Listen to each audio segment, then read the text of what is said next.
Et d'abord, un Premier ministre israélien qui veut calmer le jeu face à la colère de la rue contre la réforme de la justice. Regardez, aujourd'hui encore, devant la Knesset, le Parlement israélien, des dizaines de milliers de personnes ont contesté cette réforme. Elle prévoit d'accroître le pouvoir des élus, des politiques, sur celui des magistrats. En clair, elle affaiblirait le pouvoir de la justice.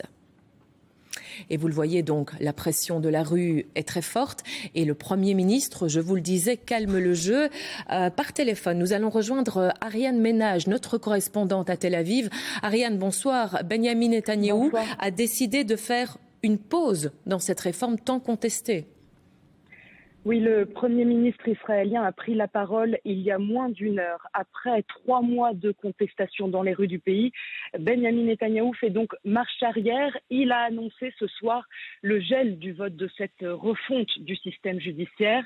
Alors ce n'est pas un abandon de la réforme controversée, mais une pause du processus législatif pour quelques semaines, le temps de négociation avec l'opposition. Ce discours du Premier ministre était très attendu.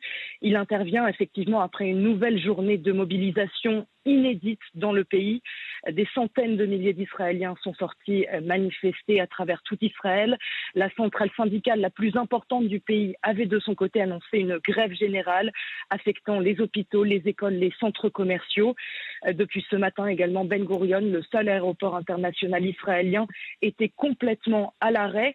Cette grève vient d'être levée après le discours du Premier ministre israélien, mais aujourd'hui était certainement le pic du mouvement pro-démocratie qu'on a vu naître ici début janvier.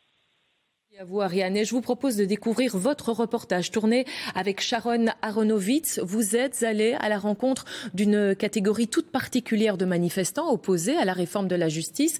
Il s'agit des réservistes de l'armée, pilotes de chasse, membres d'unités d'élite. Des milliers d'entre eux menacent de quitter les rangs si la réforme est adoptée. Et ça, c'est plutôt inédit en Israël. Ils sont plusieurs centaines à avoir répondu présent. Des réservistes de l'armée israélienne, toute unité confondue, manifestent devant la maison du ministre de la Défense. Si la réforme qui détruit le système judiciaire et qui porte atteinte à la démocratie est votée, nous arrêterons de nous porter volontaires dans l'armée. En Israël, les réservistes sont 3 fois plus nombreux que les forces régulières. Ce sont aussi eux qui composent en grande partie les unités les plus prestigieuses de l'armée. Conscients de leur force et de leur importance, depuis 3 mois, ils mènent régulièrement des actions coup de poing à travers le pays. Certains ont cessé de se présenter à leurs entraînements. Des dizaines de milliers d'autres menacent de faire de même.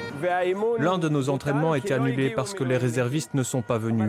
Personne ne veut dire que c'est à cause de la situation parce que c'est interdit, mais il est clair que les forces de la réserve militaire s'effondrent.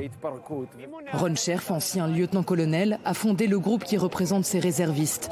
Il effectue lui-même toujours des périodes de réserve au sein d'une unité d'élite. Dès la fin du rassemblement, il se rend au prochain point de manifestation. À Haïfa, la grande ville du nord du pays, il prend la parole lors des rassemblements pro-démocratie du samedi soir. Un exécutif avec un pouvoir illimité, c'est une dictature. Que ce soit clair à Jérusalem, une armée du peuple ne peut pas exister sous une dictature. Ce n'est pas possible. C'est une révolte inédite au sein de l'armée israélienne. Les réservistes sont devenus l'une des voix les plus importantes du mouvement de contestation qui rythme Israël depuis 3 mois. Il y a un contrat tacite entre le pays et chaque soldat. On risque notre vie, mais on attend en retour que les valeurs fondamentales du pays soient respectées. Ce contrat a été rompu par le gouvernement, donc nous arrêterons de servir. Les pressions des réservistes et de larges parties de la société israélienne ont fini par payer. Ce week-end, le ministre de la Défense israélien Yoav Gallant a demandé l'arrêt du vote de la réforme. Il a, dans la foulée, été limogé par le Premier ministre israélien. Depuis, en l'espace de 48 heures, le mouvement de contestation a atteint une ampleur inédite.